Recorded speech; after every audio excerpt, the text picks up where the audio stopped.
Love marriage वाली बहू। सुबह का वक्त था और सरला जी काफी उदास चेहरा लिए हुए पार्क में बैठी हुई थी। तभी उनकी सहेली सुमन वहां पर आती है। क्या हुआ सरला जी? आज मॉर्निंग वॉक करने का इरादा नहीं है क्या? इस तरह चुपचाप क्यों बैठी हैं? आई तो थी ये सोचकर कि पार्क में जाकर थोड़ी देर पहले टहल लूंगी, लेकिन क्या करूं, मन ही नहीं कर रहा। अरे सब ठीक है, तो इतनी परेशान क्यों नजर आ रही है? नहीं नहीं, ऐसी तो कोई बात नहीं है, सब ठीक है। अरे भाई, अब तो आपको खुश नजर आना चाहिए। अभी कुछ महीने पहले तो बेटे की शादी हुई है, घर में नई बहू आई है, आपके चेहरे पर तो रौनक नजर आनी चाहिए। अरे छोड़ो भी, आजकल की बहुओं के बारे में क्या बताऊं आपको। क्यों, क्या हुआ बहन जी? कोई परेशानी है क्या? कुछ किया क्या बहू रानी ने? अरे भाई, अभी तो शादी को 6 महीने हुए हैं। अब आपसे क्या छुपाना, आप तो जानती है मेरे बेटे ने लव मैरिज की है, और मुझे ना इन लव मैरिज वाली बहुओं पर बिल्कुल भरोसा नहीं। ना जाने कब मेरे बेटे के कान भर दे। अरे लेकिन सरला जी, आपके बहू बेटा तो आपके साथ ही रहते हैं, फिर आपको इस बात का डर क्यों है?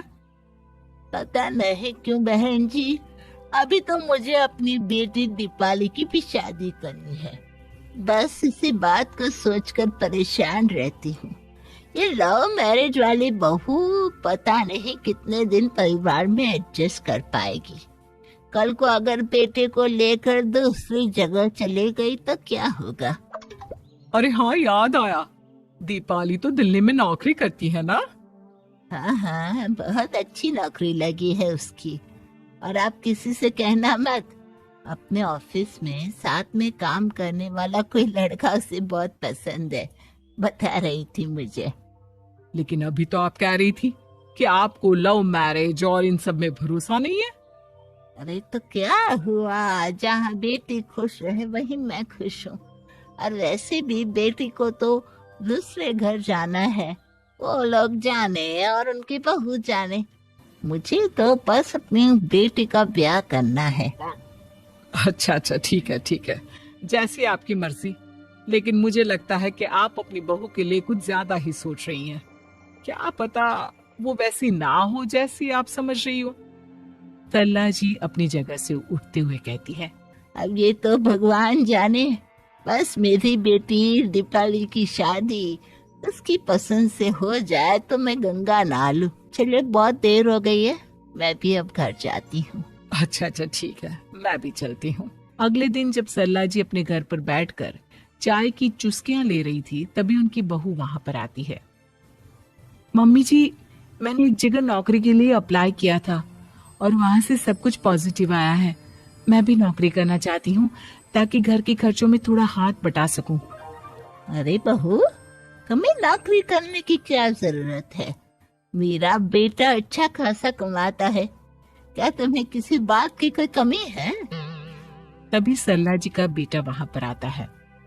नहीं माँ, उसे किसी बात की कमी नहीं है, लेकिन वो इतनी पढ़ी लिखी है और अगर नौकरी करना चाहती है तो हमें उसे नौकरी करने देना चाहिए। कुछ पैसे घर में आएंगे, हम सबकी मदद हो जाएगी। तुम तो ऐसे कह रहे हो बेटा जैसे ये घर तुम्हारी पत्नी की कमाई पर ही चलता है। अरे नहीं नहीं मम्मी जी, इनके कहने का ये मतलब नहीं है, बस मेरी ही नौकरी करने की इच्छा थी, इसलिए आपकी परमिशन चाहते हैं।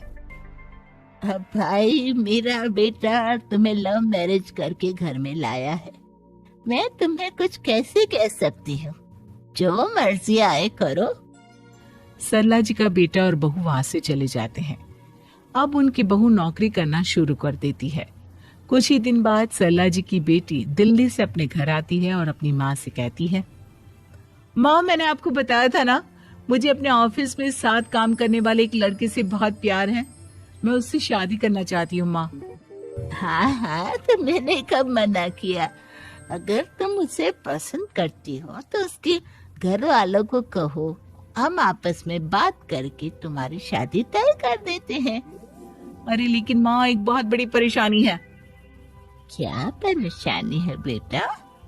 माँ, वो लड़का बहुत अच्छा है, लेकिन कुछ ज्यादा ही पैसे वाले घर से उसके माँ बाप। उन्हें मेरे और उसके रिश्ते से वैसे तो कोई परेशानी नहीं है, लेकिन वे चाहते हैं कि शादी 5 स्टार होटल में हो। अरे ऐसे कैसे? हम तो मिडिल क्लास लोग हैं। हमारे लिए 5 स्टार होटल में शादी करना कोई आसान काम थोड़ी ना है। लेकिन माँ, मैं क्या करूं? मैंने उनसे बात करने की बहुत कोशिश की, बस एक किसी जगह बात अटक गई है। साफ साफ कह दो बेटा, शादी करनी है तो ठीक है, लेकिन ये 5 स्टार में शादी करने वाली शर्त मैं नहीं मान सकती। अरे कैसी बात कर रही हैं आप मम्मी जी? अगर दीपाली को कोई लड़का पसंद है तो हम उनकी शादी के लिए पूरी कोशिश करेंगे, और अगर बात पैसों की है तो कोई परेशानी नहीं है।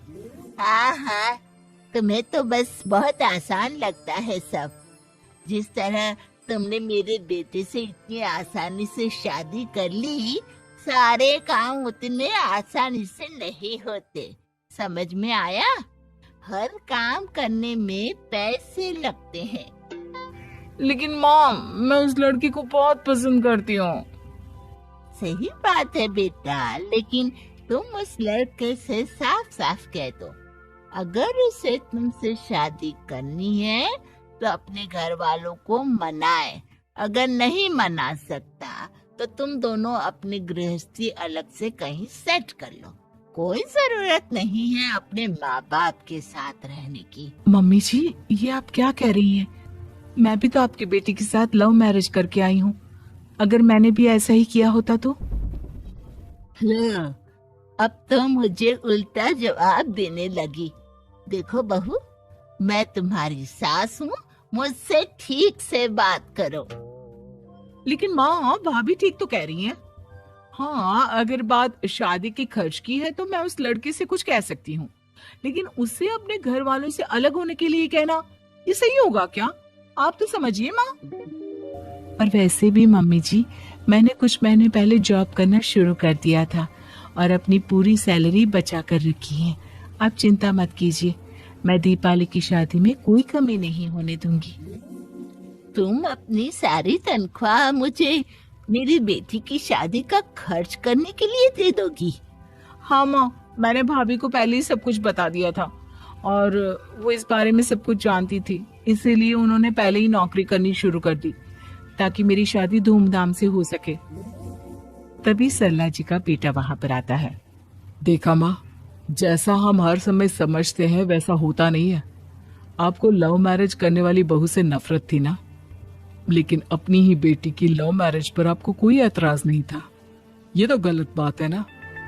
हाँ बेटा, सही कह रहे हो तुम। बहू, मुझे माफ कर दो, मैंने तुम्हारे बारे में गलत सोचा। आज से मैं बहू और बेटी में कोई फर्क नहीं करूंगी, और अपनी लव मैरिज वाली बहू से तो बिल्कुल नफरत नहीं करूंगी।